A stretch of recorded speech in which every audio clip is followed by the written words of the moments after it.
ओम जय जय जय नमोस्तु नमोस्तु नमोस्तु नमो अरहन्ताणं नमो सिद्धाणं नमो वैरियाणं नमो वज्रायाणं नमो लोये सव्वसा नमः समय साराय स्वानुभूत्या चकास्ते चित्स्वभावाय भावाय सर्वभावान्तरच्छते वन्दे तु सर्वसिद्धे ध्रुवमचलमनोभमं गतिं पत्ते ओछामी समय पाहुण केवली भणियम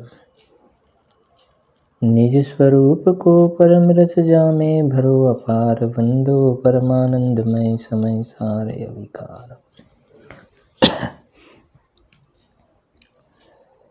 अध्यात्म रसिक कविवर पंडित श्री बनारसी दास जी द्वारा रचित समयसार नाटक ग्रंथ में कर्ता कर्म क्रिया द्वार 15 नंबरना छंदનો પાઠ કરીશું આપણે પહેલા। जैसे राजहंस के वदन के सपरसतम देखिए प्रगट न्यारो क्षीर न्यारो नीरहिम तैसे सम कीर्ति की सुदृष्टि में सहज रूपम न्यारो जीव न्यारो कर्म न्यारो ही शरीर हिम जब शुद्ध चेतन को अनुभव अभ्यासे तब भासे आपू अचलन दूजो और सिर पूर्व कर्म उदय आई के दिखाई दे करता न होय तीन को तमाश गिर है। एमां આપણે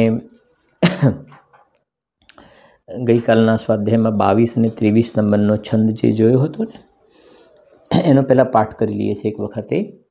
જો 22 અને 23 શંકા અને સમાધાન। પહેલા પ્રશ્ન છે ज्ञानवंत को भोग निरज राहे तुहे अज्ञानी को भोग बंद फल दे तुहे यह अचरज की बात ही नहीं आवही पूछे को शिष्य गुरु समझावही। एनो जवाब 23 में है दया दान पूजादिक विषय कषाय आदिक दो कर्म बंध पे दुह को एक खेतु है ज्ञानी मूढ़ कर्म करत दिसे एक से पे परिणाम भेद न्यारो न्यारो फल देतु है ज्ञानवंत करनी करे पे उदासीन रूपम ममता न धरे ताते निर्जरा को हेतु है यह कर तुति मूढ़ करे पे मगन रूपम अंध भयो ममता सो बंध फल लेतु है। અને આ જે બંને શ્લોક છે છંદ જે છે એ ગ્રંથાદિરાજ સમયસારમાં જે ગાથાઓ આપણે જોઈ રહ્યા છીએ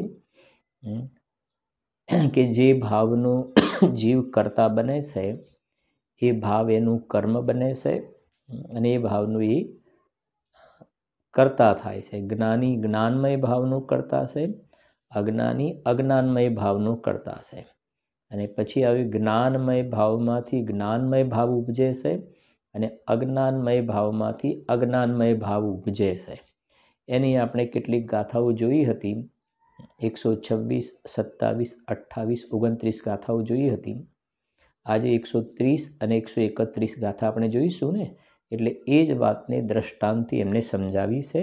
ગ્રંથાદિરાજ સમયસારમાં આવજો થોડુંક જો 130 અને 31માં એ વાતને સ્પષ્ટ કરી રહ્યા છે।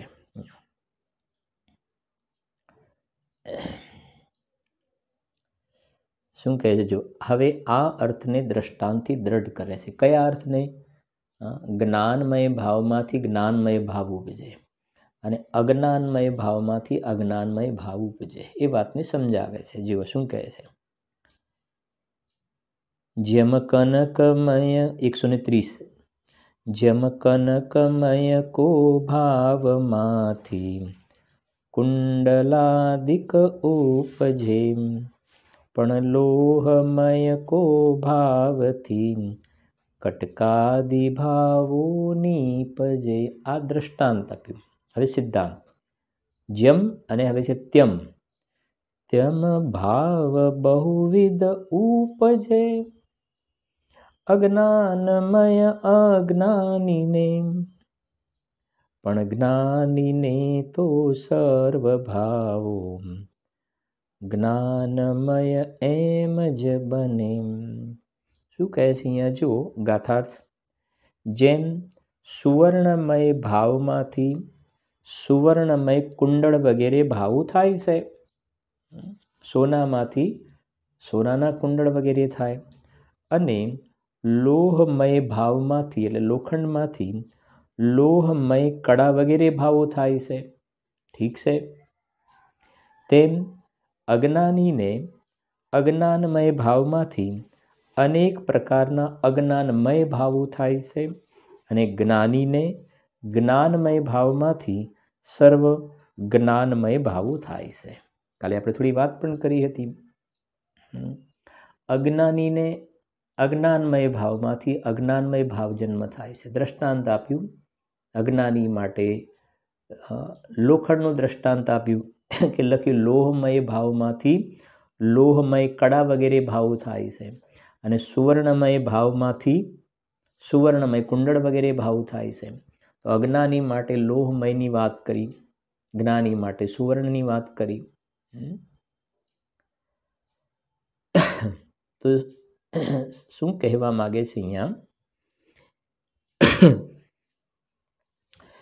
કે આ શરીર છે, પૈસા, મકાન એ બધી અજ્ઞાન છે, એમાં જ્ઞાનનો અંશ નથી. અને એવી રીતે શુભ ને અશુભ ભાવ પણ અજ્ઞાનમય ભાવ છે, અને બહારના પરદ્રવ્ય પણ અજ્ઞાન છે. હવે અજ્ઞાની જીવને એ બધામાં એકત્વપણું જે છે મિથ્યાત્વ ઊભું છે. એટલે અજ્ઞાનમય ભાવમાં એને આ બધા બહારના ભાવમાં જ્ઞાનનો અંશ નથી ને, એની અંદર એકત્વ બુદ્ધિવાળું મિથ્યા દર્શન, મિથ્યા જ્ઞાન, મિથ્યા ચારિત્ર છે એને. એટલે કહે છે કે અજ્ઞાનમય ભાવમાંથી અજ્ઞાનમય ભાવ થાય છે. અને જ્ઞાની જે છે એને અંદરમાં પોતાનો જ્ઞાતા દ્રષ્ટા સ્વભાવ ભગવાન આત્મા એ જ્ઞાનમય ભાવ છે, અને જ્ઞાનીને એનું શરણ છે. તો સુવર્ણમય ભાવમાંથી સોનાના કુંડલ વગેરે થાય, એમ જ્ઞાનમય ભાવમાંથી જ્ઞાનમય ભાવ થાય છે. એ કહી રહ્યા છે એ ગાડી.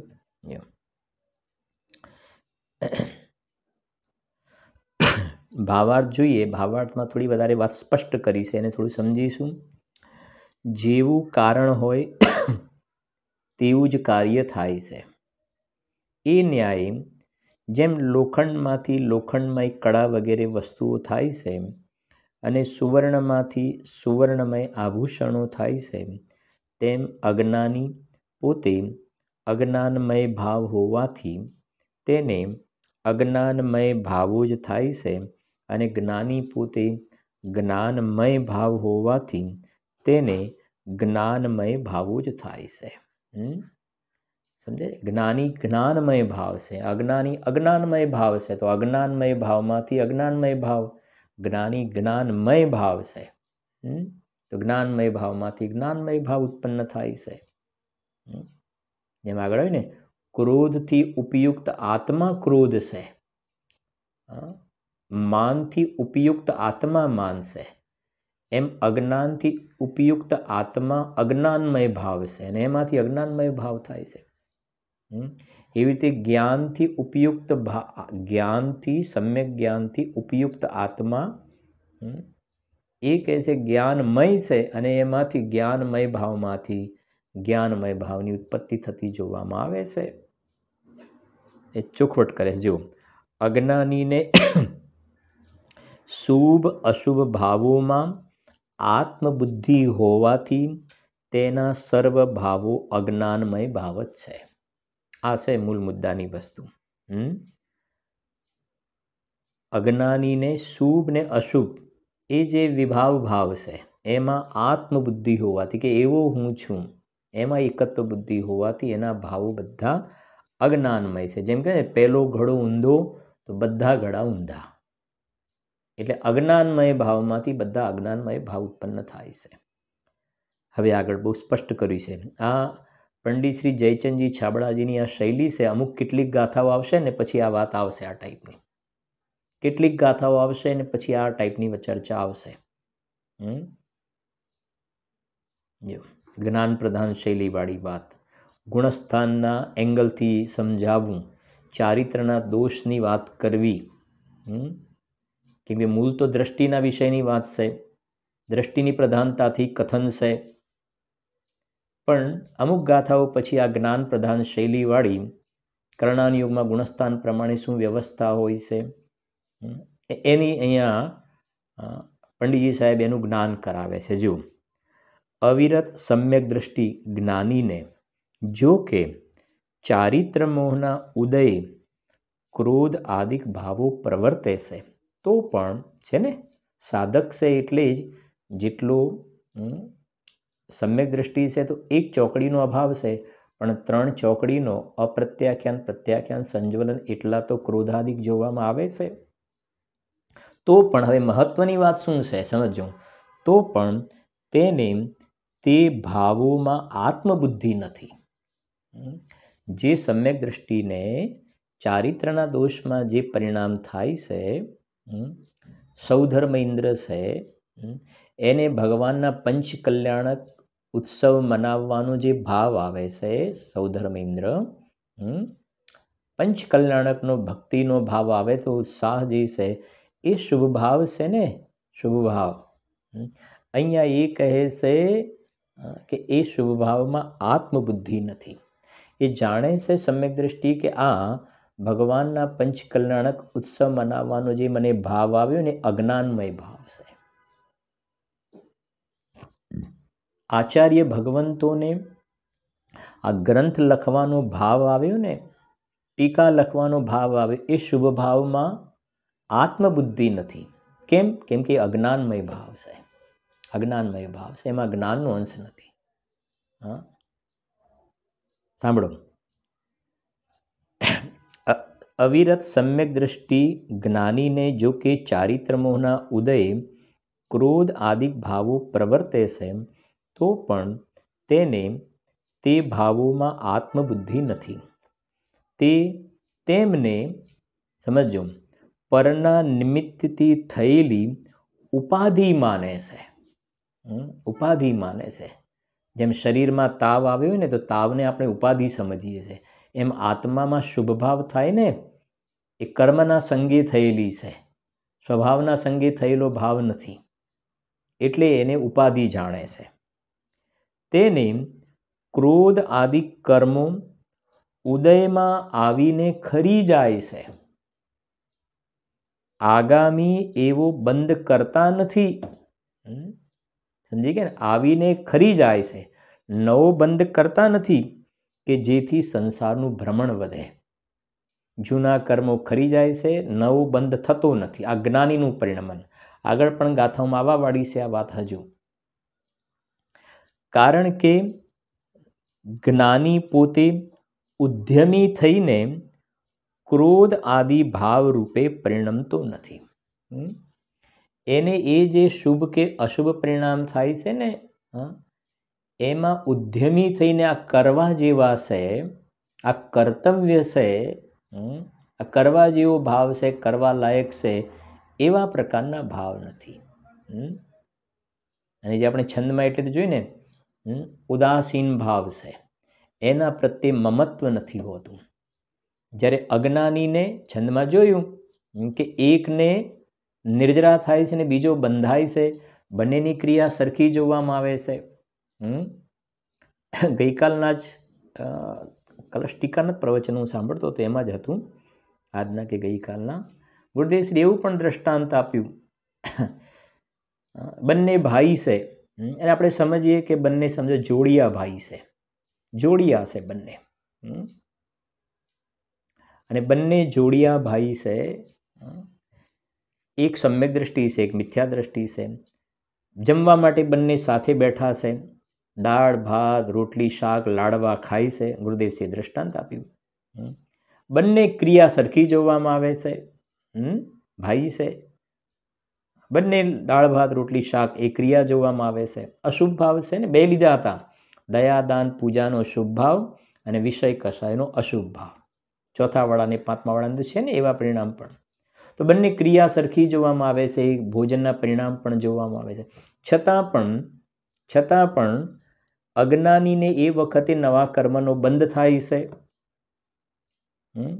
અને જે જ્ઞાની જે છે બીજો ભાઈ, એને પૂર્વે બાંધેલા કર્મોની નિર્જરા થાય છે, નવા કર્મનો બંધ થતો નથી. કારણ શું છે? કારણ એટલું છે કે અજ્ઞાની જીવ જે છે એને આત્મામાં એકત્વ બુદ્ધિ નથી, એને આત્મખ્યાતિ નથી થઈ. ટીકામાં આત્મખ્યાતિ શબ્દનો પ્રયોગ કર્યો છે. આગળ પાછળની ગાથાઓ તમે જોશો, આગળની ગાથાઓ. સમ્યક દ્રષ્ટિ જીવને આત્મખ્યાતિ થઈ છે. આત્મા પ્રગટ થયો છે પોતાની પર્યાયમાં, અને અજ્ઞાની જીવને, જ્ઞાનીને આત્મખ્યાતિ થઈ છે. એટલે આ જે ખાવાની ક્રિયા અને એ અશુભ ભાવ જે છે એની સાથે એ ઉદ્યમી થઈને નથી કરતા, કમજોરી જાણે છે. પરનો કરવાનો તો પ્રશ્ન છે નહીં, બહારની ક્રિયાનો તો એના જ્ઞાતા દ્રષ્ટા છે. મમતા નથી, એની સાથે મમત્વ નથી, માટે નિર્જરાનો હેતુ છે. જ્યારે મિથ્યા દ્રષ્ટિ જીવને આત્મખ્યાતિ અત્યંત અસ્ત થયેલી છે, એને આત્મા પ્રગટ થયો જ નથી, એટલે એને આત્મામાં એકત્વ બુદ્ધિ નથી, પરંતુ આ શરીરમાં અને આ જે શુભ કે અશુભ ભાવમાં એકત્વ બુદ્ધિ છે, એટલે ઉદ્યમી થઈને કરે છે, એમાં એકાકાર છે. એટલે જૂના કર્મોની નિર્જરા નથી થતી, નવા કર્મો બંધન થાય છે. અથવા તો બીજા શબ્દો કહે તો નિર્જરા જે થઈ ને, કામની નિર્જરા નથી કહેવાતી. નવા કર્મોના બંધ પૂર્વક નિર્જરા થઈ, એટલે કોઈ કામની નિર્જરા નથી. ગજ સ્નાનવત નિર્જરા કહીએ એને, મિથ્યા દ્રષ્ટિને. બંધનપૂર્વક કર્મ ખર્યા તો નવા બંધાયા ને. જ્ઞાનીનું પરિણામ અલગ છે, એ અહીંયા સ્પષ્ટ કરી રહ્યા છે. જો જ્ઞાનમય ભાવમાંથી જ્ઞાનમય ભાવ ઉપજે છે, એટલે સમ્યક દ્રષ્ટિ જીવનું જ્ઞાનમય પરિણમન છે, માટે નિર્જરાનું કારણ છે. અને મિથ્યા દ્રષ્ટિ જીવને અજ્ઞાનમય પરિણમન છે, માટે એ બંધના ખાતામાં જાય છે. એનું બધું બંધનું ફળ મળે છે, બંધાય છે. એક મુકાય છે ને બીજો બંધાય છે. જો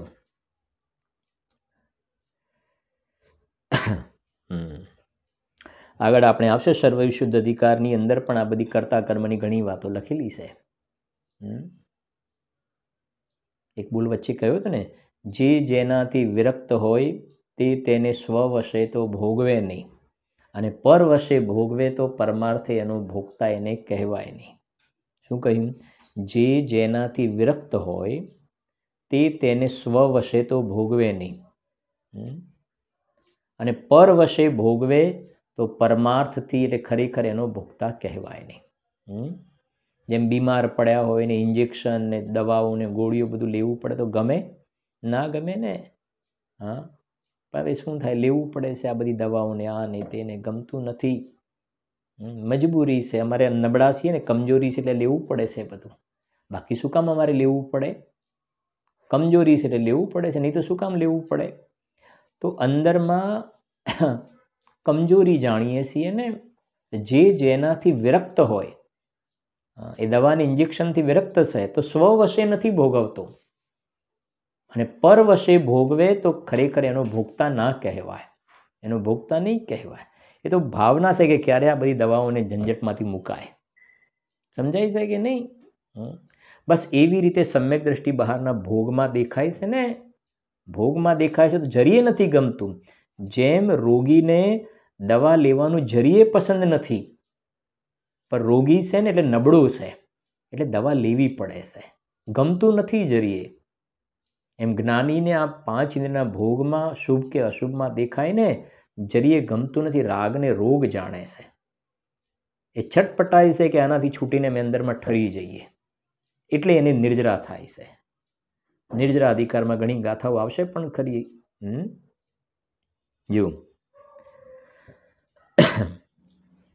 કારણ કે જ્ઞાની, જો ફરી વાંચીએ છીએ પેરેગ્રાફ, અવિરત સમ્યક દ્રષ્ટિ એટલે જ્ઞાનીને જો કે ચારિત્ર મોહના ઉદય, જો દર્શન મોહનો ઉદય નથી, દર્શન મોહનો ઉદય હોય તો મિથ્યા દ્રષ્ટિ એ તો નીકળી ગયો છે, ચારિત્ર મોહનો ઉદય છે અને ક્રોધાદિક ભાવો પ્રવર્તે છે, તો પણ તેને તે ભાવોમાં આત્મબુદ્ધિ નથી. તે તેમને પરના નિમિત્તથી થયેલી ઉપાધિ માને છે. તેને ક્રોધ આદિ કર્મો ઉદયમાં આવીને ખરી જાય છે. આગામી એવો બંધ કરતા નથી કે જેથી સંસારનું ભ્રમણ વધે. કેમ? કારણ કે જ્ઞાની પોતે ઉદ્યમી થઈને ક્રોધ આદિ ભાવ રૂપે પરિણમતો નથી. અને જો કે ઉદયની બળજોરીથી પરિણમે છે. એટલે આમ ઉદય તરફથી વાત કરીએ તો બળજોરી, અને આ બાજુ વાત કરીએ ને તો પુરુષાર્થની કમજોરી. એટલે પુરુષાર્થની કમજોરી છે ને એટલે ઉદયની બળજોરી કહેવાય. નિમિત્ત તરફથી કથન કરીએ તો ઉદયની બળજોરી કહેવાય, પણ ખરેખર તો પુરુષાર્થની કમજોરી છે. અને પુરુષાર્થ વધે તો આ બાજુ ઉદય ઢીલો પડતો જશે. અને જો કે ઉદયની બળજોરીથી પરિણમે છે, જેમ પેલો નબળો છે તો દવા લેવી પડે છે, બળવાન થઈ જાય તો નહીં લેવી પડે. ઉદયની બળજોરીથી પરિણમે છે તો પણ, હવે આ મહત્વની લાઈન, જ્ઞાતાપણું ચૂકીને પરિણમતો નથી. જ્ઞાતાપણું ચૂકીને એટલે એ જે શુભ કે અશુભ ભાવ થાય છે ને, બસ એના અમે જ્ઞાતા દ્રષ્ટા છીએ. ઉદાસીન ભાવ, જાણેલો પ્રયોજનવાન, એ જણાય છે અમારા જ્ઞાનની સ્વચ્છતામાં સ્વપર પ્રકાશક જ્ઞાનનો સ્વભાવ છે. તો આ જે રાગ શુભ કે અશુભ ભાવ છે ને, આશ્રવ, એ પર છે અને અમારા જ્ઞાનમાં પરજ્ઞેય રૂપે જણાય છે. જ્ઞાનની સ્વચ્છતામાં પરજ્ઞેય રૂપે જણાય છે. તો એટલા માટે શબ્દ મૂકે ને, જ્ઞાતાપણું નથી ચૂકતા. અજ્ઞાનીને શું થાય છે કે આ જે શુભ કે અશુભ ભાવ થાય ને, એ જ્ઞાતાપણું ચૂકી ગયું. એના જ્ઞાતા દ્રષ્ટા રહેવાની જગ્યાએ એની અંદર એકત્વ બુદ્ધિ કરી લીધી. હું રાગી દ્વેષી, સમજે? આ જ્ઞાની સમજજો. અહીંયા જ્ઞાનનું પર્યાય, જ્ઞાનનું પરિણમન, આ રાગ અને આ બાજુ જ્ઞાયક, એમ સમજી લઈએ જરાક. આ જ્ઞાનની પર્યાય, આ બાજુ રાગ અને આ બાજુ જ્ઞાયક. તો જ્ઞાનીને શું છે કે આ જ્ઞાનની પર્યાય આ ભગવાન આત્મામાં એકત્વ બુદ્ધિ કરી છે. એકત્વ બુદ્ધિ કરી છે એટલે આ જ્ઞાનનું પરિણમન સમ્યક જ્ઞાન છે, સમ્યક જ્ઞાન. અને આ જ્ઞાન પ્રકાશમાં આ રાગ જણાય છે. રાગ જણાય છે ને, પણ જેમ દર્પણમાં પદાર્થોનો કોઈ પ્રવેશ નથી થતો, એમ જ્ઞાની જાણે છે કે મારી જ્ઞાનની સ્વચ્છતામાં આ રાગ પેઠો નથી, રાગ અંદર નથી આવ્યો. એટલે જ્ઞાની રાગના જ્ઞાતા દ્રષ્ટા છે, રાગના જ્ઞાતા દ્રષ્ટા. અજ્ઞાનીને શું છે કે આ જે જ્ઞાનની પર્યાય છે ને, એમાં આ ભગવાન આત્મા જાણ્યો નથી, એકત્વ બુદ્ધિ નથી કરી, અને આ જે રાગ થઈ રહ્યો છે એ જ્ઞાનમાં આ રાગ સંબંધનું જ્ઞાન થયું. અહીંયા જ્ઞાનીને પણ અજ્ઞાનીને પણ આ શુભ કે અશુભ ભાવ રાગ થયો એનું જ્ઞાન જ થયું છે. જ્ઞાનમાં તો જ્ઞાન જ થયું છે, પણ ગડબડ શું છે કે અજ્ઞાનીને આત્મજ્ઞાન એટલે મિથ્યા જ્ઞાન. મિથ્યા જ્ઞાન કેમ ડેવલપ થયું કે આ જ્ઞાનમાં પેલો રાગ જણાયો ને, તો એ રાગનો જ્ઞાતા ન રહ્યો. મારો રાગને જાણવાનો સ્વભાવ છે, એની જગ્યાએ આ રાગ જ્ઞાનમાં જણાયો તો એ માનો કે હું રાગી છું. આ આત્મા હું પરમાત્મા છું એવું શ્રદ્ધામાં નથી આવ્યું ને, એટલે આ રાગની સાથે એને એકત્વપણું કર્યું. જ્ઞાયકની સાથે એકત્વની જગ્યાએ આ જ્ઞાનની પર્યાયે રાગમાં એકપણું કરી લીધું ને, એમ માનો લે હું રાગી છું, હું દ્વેષી છું.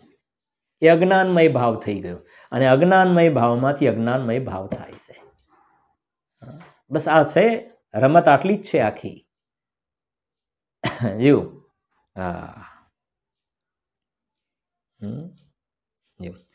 તો પણ એવી જ રીતે આ જ્ઞાનની પર્યાયમાં સમજો, આ રાગ કહ્યો ને, રાગ કહ્યો એવી રીતે મકાન છે, મકાન છે, તો એ પણ જણાય. તો જ્ઞાનીના જ્ઞાનમાં મકાન જણાયું તો જ્ઞાની જાણે છે કે આનો હું જ્ઞાતા છું. જેમ રાગનો જ્ઞાતા અને મકાન પ્રત્યેનો રાગ છે, તો એનો પણ હું તો જ્ઞાતા છું. જ્ઞાતા સ્વભાવને ચૂકતા નથી. હું એનો જ્ઞાતા છું. આમાંનો એક પરમાણુ માત્ર મારો નથી. આ ભાવ કર્મ, દ્રવ્ય કર્મ અને નો કર્મ એ બધું બહારમાં બહિર્લુઠ હતી. અજ્ઞાનીને બધી ગડબડ કરી નાખી, ખીચડો કરી નાખ્યો. એના જ્ઞાનમાં પણ આ રાગ પણ જણાયો, મકાન પણ જણાયું. પણ એને શું કરી દીધું? આ મારું મકાન, મારું જ્ઞાનની જગ્યાએ મારું મકાન, હું રાગી, હું ક્રોધી, મારી દુકાન, હું પૈસાવાળો, હું પરમાત્મા, એ એને તિરોભૂત થઈ ગયું. એને તિરોભૂત થઈ ગયો છે. અને એ સૌથી મોટું પાપ છે. સૌથી મોટું આ પાપ છે. જગતને આ પાપ ખબર જ નથી પડતી કે આ અનાદિકાળથી સોગાની સાહેબનો બોલ છે ને, આપણે પોતાના સ્વરૂપથી ચ્યુત થવું ને એ સૌથી મોટું પાપ છે. સૌથી મોટું પાપ છે. એટલે બીજા શબ્દોમાં આ જ્ઞાનમાં, શ્રદ્ધામાં હું પરમાત્મા છું ને એનો અસ્વીકાર, એનો અસ્વીકાર એ સૌથી મોટું પાપ છે. સૌથી મોટું પાપ. ગુરુદેવ શ્રીએ જે માંગલિકમાં કહ્યું કે હું પરમાત્મા છું, બસ એને શ્રદ્ધામાં એક્સેપ્ટ નહીં કરવું એ મોટું પાપ છે. અને જ્ઞાનીએ હું પરમાત્મા છું બસ. તો એ સર્વજ્ઞ ભગવાનના લઘુનંદન થઈ ગયા ને સર્વજ્ઞ પુત્ર કહ્યા. ભગવાનની વાત શિરોધાર્ય કરી છે. જે જીન આજ્ઞા માને ને એને જૈન કહેવાય. જીન આજ્ઞા માને. સમ્યક દ્રષ્ટિ જીવ એ જીન આજ્ઞા માને છે. મિથ્યા દ્રષ્ટિ જીવ જીન આજ્ઞા નથી માનતો. એટલે ખરેખર સાચા અર્થમાં મિથ્યા દ્રષ્ટિ જીવ જૈન નથી. જૈન કુળમાં જન્મ્યો એટલે જૈન એમ નહીં. જિનેન્દ્ર ભગવાનની આજ્ઞા માને એને જૈન કહેવાય. ત્રિયંચ ગતિનો જીવ છે ને, ભગવાનની આજ્ઞા શિરોધાર્ય કરીને હું પરમાત્મા છું નિર્ણય કર્યો તો જૈન છે. સસલું જૈન છે. સમજાય છે કે નહીં? કબૂતર જૈન છે. વિચાર તો કરો. બહારમાં નારકીનું શરીર જૈન છે. સમ્યક દ્રષ્ટિ છે તો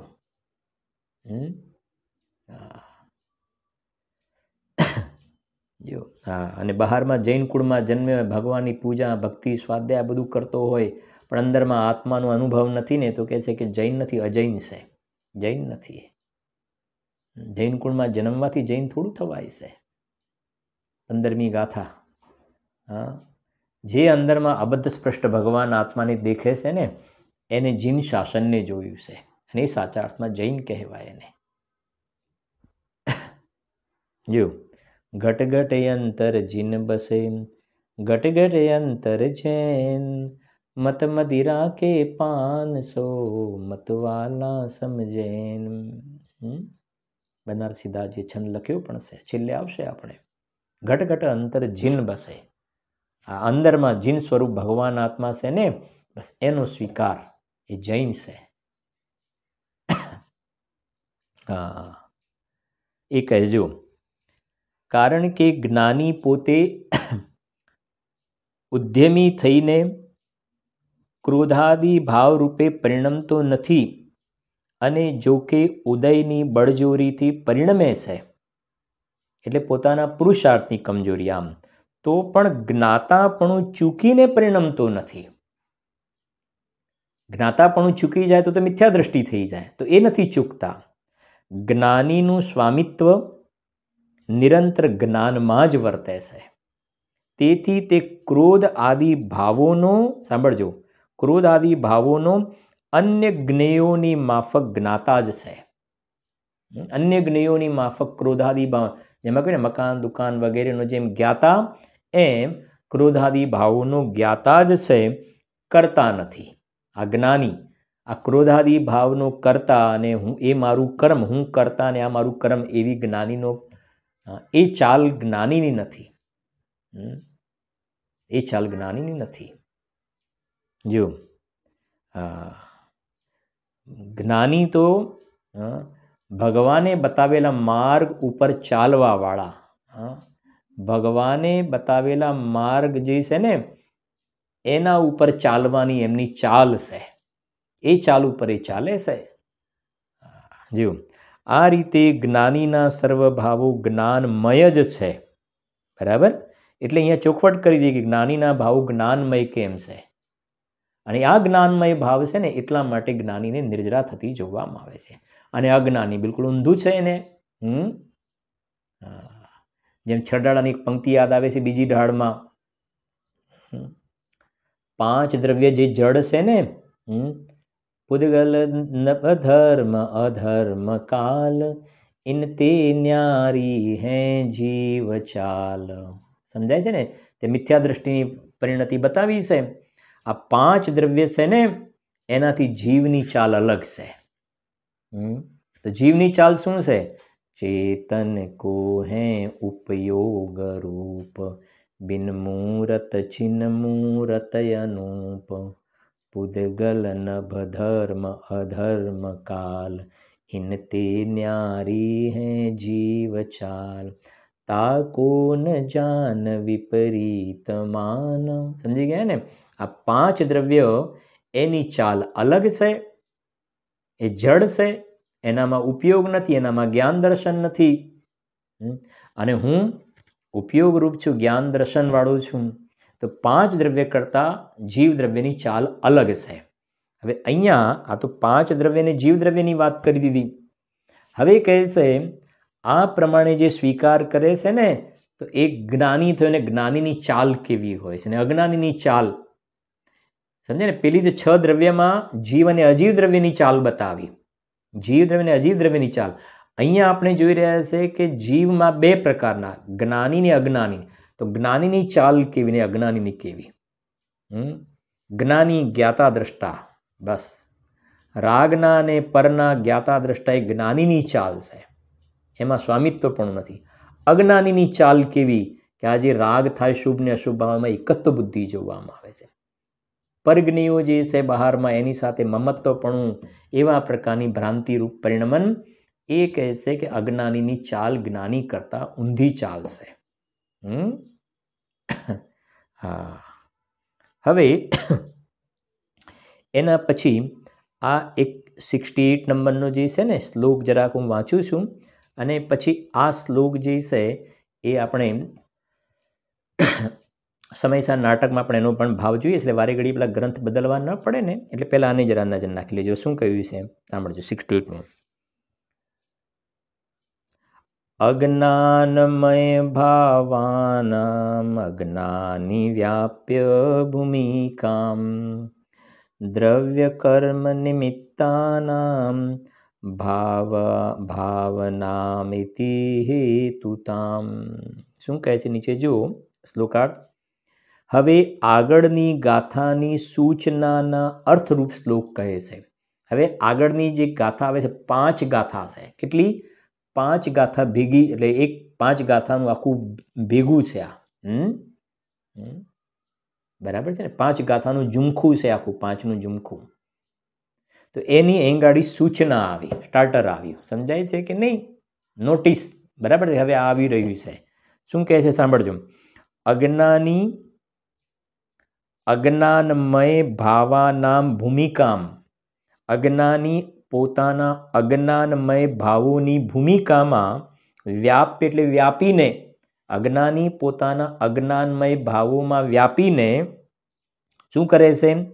દ્રવ્ય કર્મ નિમિત્તાનામ ભાવાનામ, એટલે આગામી દ્રવ્ય કર્મના નિમિત્ત જે અજ્ઞાનાદિ ભાવો, અજ્ઞાની જે અજ્ઞાનમય ભાવોમાં વ્યાપ્ત થાય છે. શુભ જે બોલે દિન રાત શુભાશુભ ભાવો મેં મેરા વ્યાપાર ચલા કરતા, આ અજ્ઞાનીની પરિણતિ દર્શાવી. અજ્ઞાનીની પરિણતિ, દિન રાત શુભાશુભ ભાવો મેં મેરા વ્યાપાર ચલા કરતા. હવે આ જે ભાવોમાં અજ્ઞાની પ્રસરેલો છે ને, એમાં ફેલાયેલો છે અજ્ઞાન ભાવોમાં, તો એનું નિમિત્ત પામીને પેલા જ્ઞાનાવરણાદિ 8 દ્રવ્ય કર્મ આવે છે. એ કહે છે જો આગામી દ્રવ્ય કર્મના નિમિત્ત જે અજ્ઞાનાદિક ભાવો તેમના હેતુપણાને પામે છે. હેતુ એટલે એ નવા જે જ્ઞાનાવરણાદિ કર્મ બંધાય ને, એમાં આ જીવના અહીંયા જે પોતાના અજ્ઞાન ભાવો જે છે ને એની અંદર પોતે પ્રસરેલો છે, તો એ ભાવ નવા કર્મ બંધમાં નિમિત્ત થાય છે. અર્થાત દ્રવ્ય કર્મના નિમિત્ત રૂપ ભાવો એનો હેતુ બને છે. દ્રવ્ય કર્મ જે બંધાય એના નિમિત્ત રૂપ જે ભાવ જે છે ને એ નિમિત્ત રૂપ ભાવ એ પોતાના જે શુભ ને અશુભ ભાવ છે ને એમાં જે વ્યાપે છે ને એ એનો હેતુ બને છે. એ 5 ગાથાઓ અહીંયા સમજાવી છે. પણ એ પહેલાં આવી ચર્ચા કરતા પહેલાં પછી 5 ગાથા જોઈએ છે આપણે સમય રહે તો. હવે આ જે આપણે જે શ્લોક વાંચ્યો ને એમાં નાટક સમયસારમાં તમે આવી જાઓ જરાક. નાટક સમયસારમાં 24 નંબરનો છંદ છે. 24 નંબરનો શું કહે છે જુઓ. જોયું ને, મિથ્યાત્વીના કર્તાપણાની સિદ્ધિ પર કુંભારનું દ્રષ્ટાંત. શું કહેજો. ज्यों माटी में कलश होने की शक्ति रहे ध्रुव, दंड चक्र चीवर कुलाल बाहज निमित्त हुआ, त्यों पुद्गल परवानु पुंज वर्गना भेष धरी, ज्ञानावरणादिक स्वरूप विचरंत विविध परी, बाहजी निमित्त बहिरात्मा गही संशय अज्ञानमति, जगमाहि अहंकृत भाव सो कर्म रूप है परिणमति. શું કહે છે અહીંયા? પહેલી બે લીટી જરા જુઓ. પહેલી લીટી પહેલા, ज्यों माटी में कलश होने की शक्ति रहे ध्रुव. જે માટી છે, માટી કલશ એટલે ઘડો, તો માટીમાંથી ઘડો બનવાની શક્તિ કાયમ છે. માટીમાં ઘડા રૂપે પરિણમવાની શક્તિ ધ્રુવ છે. બરાબર છે. એ ઉપાદાન બતાવવું છે. ઉપાદાનની જ શક્તિ. ઘડો બનવાની શક્તિ કોનામાં છે? માટીમાં. કુંભારમાં કે ચાકડામાં એમાં તો છે નહીં. તો ઘડો બનવાની શક્તિ કોનામાં છે? કે માટીમાં. એટલે પહેલી લીટી ઉપાદાન તરફથી. જ્યોं माटी में कलश होने की शक्ति रहे ध्रुव. આ ઉપાદાન. હવે નિમિત્ત. દંડ ચક્ર ચીવર કુલાલ બાહજી નિમિત્ત હુવ. બાહ્યમાં નિમિત્ત શું છે? ઘડો બને વખતે તો દંડ, જે દંડ વડે ફેરવે ને ચક્રને, ચાકડાને, તો દંડ નિમિત્ત છે. ચક્ર એટલે ચાકડો નિમિત્ત છે. ચીવર એટલે જે દોરી છે, દોરી વડે આમાં શેપ આપે ને, તો દોરી નિમિત્ત છે. અને કુલાલ એટલે કુંભાર. બરાબર છે કે નહીં? દંડ ચક્ર ચીવર કુલાલ બાહજી નિમિત્ત હુआ. એ બહાર બાહ્ય નિમિત્ત કારણ છે. ઉપાદાન માટી છે અને નિમિત્તમાં આ પ્રમાણે દંડ ચક્ર ચીવર એટલે દોરી અને કુલાલ એટલે કુંભાર છે. એ દ્રષ્ટાંત થઈ ગયું. બરાબર. હવે અહીંયા ગાડી. ત્यों पुद्गल परवानु, त्यों पुद्गल परमाणु, परमाणु એટલે પરમાણુ, त्यों पुद्गल परवानु पुंज वर्गना भेष धरी, ज्ञानावरणादिक स्वरूप विचरंत विविध परी. શું કહે છે? એવી રીતે જેમ જેમ માટીમાં સ્વયં ઘડારૂપે પરિણમવાની શક્તિ છે, એમાં કુંભાર, ચાકડો, દોરી, ચક્ર એ બધું નિમિત્ત છે. દંડ એ નિમિત્ત છે. એવી રીતે આ પુદ્ગલ દ્રવ્ય જે છે એ આ કારમાણ વર્ગના કર્મ રૂપે સ્વયં પરિણમે છે. કારમાણ વર્ગના કર્મ રૂપે સ્વયં પરિણમે છે. એટલે લખજો, ત્यों પુદ્ગલ પરવાનુ પુંજ વર્ગના ભેષ ધરી. આ પુદ્ગલ પરમાણુ જે છે ને એ વર્ગણા રૂપે પરિણમે છે. પુદ્ગલ પરમાણુ વર્ગણા રૂપે કોણ પરિણમે છે? 6 દ્રવ્યમાંથી વર્ગણા રૂપે કે પુદ્ગલ દ્રવ્ય. જેમ ઘડા રૂપે કોણ પરિણમે? કે માટી. એમ વર્ગણા રૂપે કોણ પરિણમે? તો કે છે પુદ્ગલ દ્રવ્ય. એ શક્તિ થઈ ગઈ. એટલે ને ધ્રુવ એ પુદ્ગલમાં આ વર્ગણા રૂપે પરિણમવાની શક્તિ છે. જો સમજાય છે કે નહીં? દ્રષ્ટાંત અને સિદ્ધાંત. તે કહે છે ને, ત્यों પુદ્ગલ સિદ્ધાંત, ત્यों પુદ્ગલ પરવાનુ પુંજ વર્ગના ભેષ ધરી. જે માટીમાંથી ઘડો બને, એમ કહે છે કે આ પુદ્ગલ દ્રવ્ય જે છે ને એ કારમાણ વર્ગના રૂપ પરિણમન કરી અને શું ज्ञानावरणादिक स्वरूप विचरंत विविध परि। પૂદગલ દ્રવ્ય આ જે કારમાણ વર્ગના રૂપ પરિણમન કરી અને જે જ્ઞાનાવરણ, દર્શનાવરણ, મોહનીય, અંતરાય, આયુ, નામ, ગોત્ર, વેદનીય એ 8 કર્મોથી બનેલું કારમાણ શરીર, આ બધી રચના કોની છે કે પૂદગલ સ્વયમેવ પરિણમે છે। જેમ માટી સ્વયમેવ ઘડા રૂપે પરિણમે છે, માટીમાં એવી શક્તિ છે ધ્રુવ, એમાં નિમિત્ત પેલું કહી દીધું કુંભાર, દોરી, ચક્ર વગેરે, એમ આ પૂદગલ દ્રવ્ય સ્વયં કારમાણ શરીર રૂપે પરિણમે છે। પૂદગલ દ્રવ્ય સ્વયં કારમાણ શરીર રૂપે પરિણમે છે, બરાબર છે। હવે એમાં નિમિત્ત કોણ છે?